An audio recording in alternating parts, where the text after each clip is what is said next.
दोस्तों नमस्कार, स्वागत है आपका यूट्यूब चैनल एबी टेक में।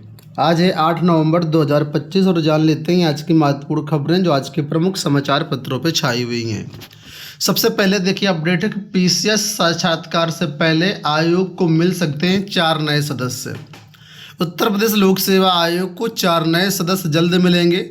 इनके चयन की प्रक्रिया तेज कर दी गई है। पीसीएस 2024 के इंटरव्यू से पहले रिक्त चारों पदों पर सदस्यों की नियुक्ति की उम्मीद है। ऐसे में इंटरव्यू के लिए सभी 9 बोर्ड का गठन हो सकेगा। आयोग में अध्यक्ष के अलावा सदस्यों के कुल 8 पद हैं, लेकिन इनमें से 4 पद रिक्त हैं। इन रिक्त पदों के लिए शासन के स्तर पर सितंबर में आवेदन मांगे गए थे। आयोग सूत्र के अनुसार अब आवेदनों की स्क्रूटनी हो चुकी है। अफसरों के अनुसार पीसीएस 2024 की भर्ती प्रक्रिया अब पूरी हो जानी चाहिए थी, लेकिन अलग अलग कारणों और विवाद के कारण प्रक्रिया लंबित हो गई। ऐसे में आयोग पर जल्द से जल्द भर्ती कर सत्र नियमित करने का दबाव है। इसके अलावा पीसीएस 2024 के अंतर्गत 947 पदों पर भर्ती की जानी है। ऐसे में इसके 2.5 गुना यानी कि न्यूनतम 2368 अभ्यर्थियों को मुख्य परीक्षा में सफल घोषित कर इंटरव्यू के लिए बुलाया जाएगा। आयोग की ओर से इसके पहले 2018 में 950 पदों पर भर्ती की गई थी। इस तरह से आयोग की सबसे बड़ी भर्तियों में से एक है। तो पीसीएस 2024 के आपके इंटरव्यू शुरू होंगे, लेकिन उसके पहले आयोग में 4 नए सदस्य आ जाएंगे, ऐसा अनुमान है। 8 सदस्यों में से 4 सदस्यों के पद खाली हैं, तो अगर सभी 8 सदस्यों के पद भर जाते हैं तो इंटरव्यू में 8 बोर्ड का और अध्यक्ष को मिलाकर के 9 बोर्ड का गठन हो सकेगा, जिससे इंटरव्यू जल्दी चलेगा। नेक्स्ट अपडेट देखिए कि संविदा कर्मियों के नियमितीकरण में 6 महीने में फैसला करे हाईकोर्ट। इलाहाबाद हाईकोर्ट ने महिला कल्याण विभाग में कार्यरत संविदा कर्मचारियों के नियमितीकरण को लेकर के शासन को 6 महीने में निर्णय लेने का निर्देश दिया है। यह आदेश न्यायमूर्ति विकास बुधवार की पीठ ने दिया और याचिका अधिवक्ता ने कोर्ट में दलील दी कि याचिकाकर्ता 2013 से वात्सल्य मिशन के अंतर्गत कार्यरत है। योजना के प्रावधानों के अनुसार कार्यभार अधिक होने पर इन पदों को नियमित किया जा सकता है। निदेशक से इस मामले में स्थिति को स्पष्ट करने के लिए कहा गया, लेकिन कोई जवाब नहीं मिला। कोर्ट ने नाराजगी जताते हुए 6 महीने में निर्णय लेने का आदेश दिया है।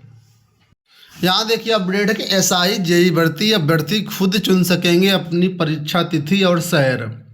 कर्मचारी चयन आयोग ने junior engineer civil mechanical electrical परीक्षा 2025 के पेपर फर्स्ट और दिल्ली पुलिस केंद्रीय सशस्त्र पुलिस बल में एसआई परीक्षा 2025 पेपर फर्स्ट के लिए उम्मीदवारों को परीक्षा की तारीख और शहर चुनने की सुविधा दी है।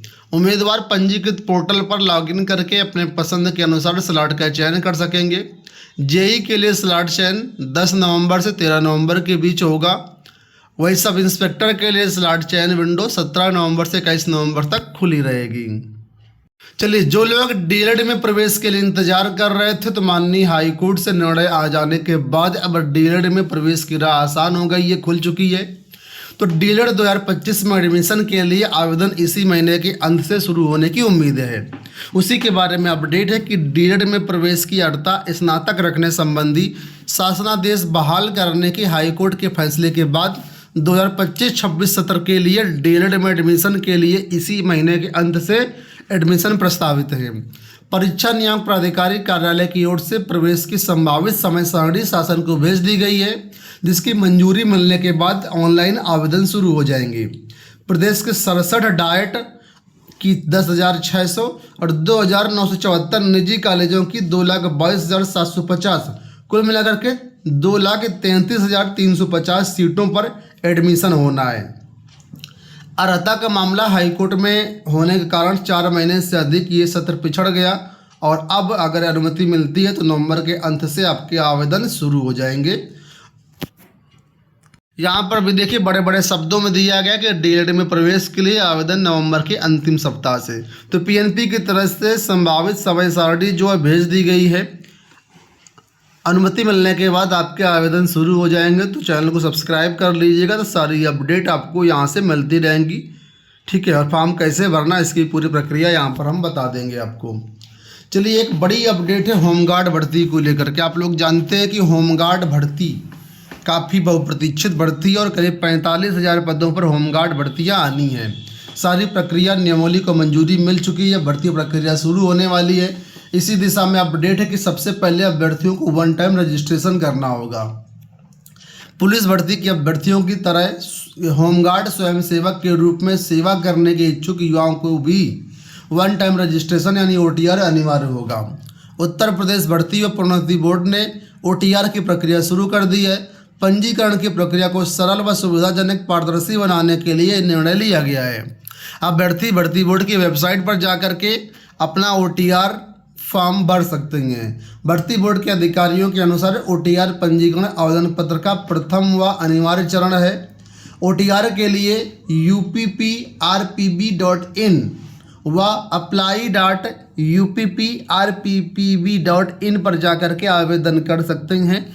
फिलहाल 45,000 से अधिक होमगार्ड की भर्ती होनी है, तो सभी छात्र जो पहले OTR कर लें तभी आप होमगार्ड के लिए फॉर्म भर पाएंगे। दूर होगी 4,000 विद्यार्थियों की पढ़ाई में आ रही परेशानी।